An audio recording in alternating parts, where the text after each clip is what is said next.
బిడ్డ తల్లి గర్భంలో ఉన్నప్పుడే తల్లి మాట గుర్తుపడుతుందా? తర్వాత తండ్రి ఎవరు అనేది తెలుస్తుందా? అక్క చెల్లెళ్ళు ఎవరైనా ఉంటే వాళ్ళ మాట వినపడుతుందా? ఈ డౌట్లు అనేవి చాలామందికి ఉంటాయి. సో దీనికి మనము తెలుసుకోవాల్సింది ఏంటి అంటే, మహాభారతంలో అభిమన్యుడు తల్లి సుభద్ర గర్భంలో ఉన్నప్పుడే చక్రవ్యూహంలోకి ఎలా వెళ్ళాలనేది తండ్రి అర్జునుడు అనేది చెప్పాడు. సో దీనికి మనకి అదొక లైవ్ ఎగ్జాంపుల్. ఇలా మనకి హిస్టరీలోనే ఉంది అంటే మన బిడ్డలను అనేది మనము గర్భంలో నుంచే వాళ్ళని ట్రైన్ అనేది చేసుకోవచ్చు, వాళ్ళతోని అప్పటి నుంచే బాండింగ్ అనేది పెంచుకోవచ్చు.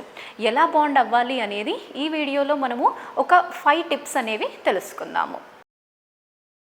సో ఫస్ట్ టిప్ ఏంటి అంటే, బేబీతోని రోజు మాట్లాడండి. మీరు మార్నింగ్ లేచినప్పుడు బేబీని పలకరించండి, ఎలా ఉన్నావు ఏంటి, మీకు ఏం వినిపిస్తే అది మాట్లాడండి. తర్వాత నైట్ మళ్ళీ పడుకునే ముందు మీ డే అంతా ఎలా ఉంది అనేది బేబీతోని డిస్కస్ చేయండి. తర్వాత సెకండ్ టిప్ వచ్చేసి, బేబీకి అనేది మ్యూజిక్ అనేది అంటే చాలా ఇష్టం. మీకు ఇష్టమైన మ్యూజిక్, మీకు ఏదైతే ప్రశాంతంగా అనిపిస్తుంది ఆ మ్యూజిక్ అయినా, లేకపోతే మీకు డాన్స్ చేయాలనిపిస్తే డాన్స్ చేయకండి, లైట్గా చేసుకోండి, కానీ మ్యూజిక్ మాత్రం డెఫినెట్గా వినొచ్చు.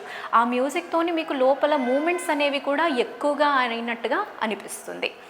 థర్డ్ వచ్చేసి, మీరు మాట్లాడేటప్పుడు మీ బేబీని ఏదైతే ఉంటుందో లోపల ఆ బెల్లి పైన రబ్ చేయండి. అంటే కడుపు పైన ఇలా రబ్ చేసినప్పుడు మీకు మళ్ళీ రిటర్న్లో రెస్పాన్స్ అనేది కూడా వస్తుంది. ఎలా వస్తుంది? వాళ్ళు కిక్ చేస్తారు అండ్ ఆ కిక్స్ అనేవి కూడా మీకు మెల్లిమెల్లిగా తెలుస్తుందన్నమాట.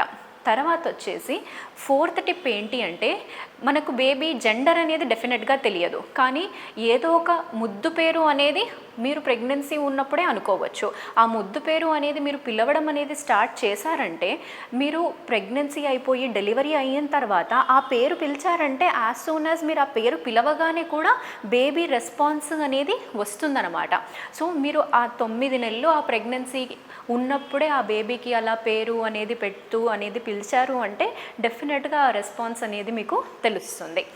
ఫిఫ్త్ టిప్ ఏంటి అంటే, మీరు నైట్ పడుకునే ముందు ఒక బుక్ తీసుకొని ఆ బుక్ అనేది చదవడం అనేది అలవాటు చేసుకోండి.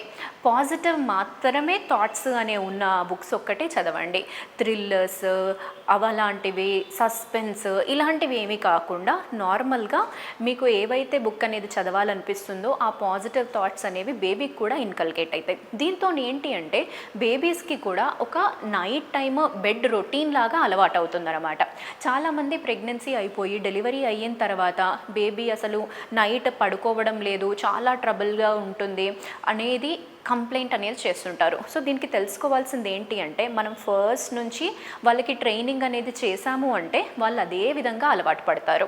సో వాళ్ళకి అనేది మీరు ఈ నైట్ టైం బెడ్ రొటీన్ లాగా బుక్ చదివి పడుకోవడం అనేది అలవాటు చేసుకున్నారు అంటే, ఈవెన్ ఆఫ్టర్ డెలివరీ కూడా మీరు అదే రొటీన్ ఫాలో అయ్యారు అంటే డెఫినెట్గా మీకు అలాగే బేబీ అనేది ట్రైన్ అయిపోతుంది. సో మీరు ప్రెగ్నెన్సీ ఉన్నప్పుడు ఎటువంటి స్ట్రెస్ అనేది తీసుకోకుండా ఉండండి, అన్ని పాజిటివ్ థాట్స్తోనే ఉండాలి. అండ్ ఈవెన్ మీరు హస్బెండ్ కూడా ఎవరైతే ఉంటారో వాళ్ళు కూడా బేబీతో మాట్లాడండి. మాట్లాడేటప్పుడు మీరు మీ హ్యాండ్ అనేది బేబీ బెల్లీ పైన, అంటే తల్లి కడుపు పైన అనేది పెట్టి మాట్లాడారు అంటే వాళ్ళ రెస్పాన్స్ అనేది వాళ్ళకి తెలుస్తుంది. ఎవరైనా అక్కనైనా కానీ అన్న అయినా కానీ వాళ్ళకి ఉన్నారు అంటే వాళ్ళు కూడా వాళ్ళతోని కూడా మాట్లాడించండి. మాట్లాడిస్తుంటేనే ఆ ప్రెగ్నెన్సీ అంతా మీ గొంతు అనేది వాళ్ళు విని ఆ ఎన్వైర్న్మెంట్ అనేది వాళ్ళకి అలవాటైపోతుంది. అలా వాళ్ళకి ముందుగానే తెలుస్తుంది, ఆ బాండ్ అనేది ముందు నుంచే ఉంటుంది. అండ్ ఇంకొకటి ఏంటి అంటే, బేబీకి అసలు వినపడుతుందా లేదా అనేది కూడా చాలామందికి డౌట్ అనేది ఉంటుంది. యాజ్ సూన్ యాజ్ 18 వీక్స్ అంత అర్లీగానే బేబీకి హియరింగ్ అనేది స్టార్ట్ అవుతుంది. సో స్టార్ట్ అయినప్పటి నుంచి మీరు మాట్లాడేది, మీరు చేసేది ఇవన్నీ కూడా బేబీ అనేది డెఫినెట్గా వింటుంది.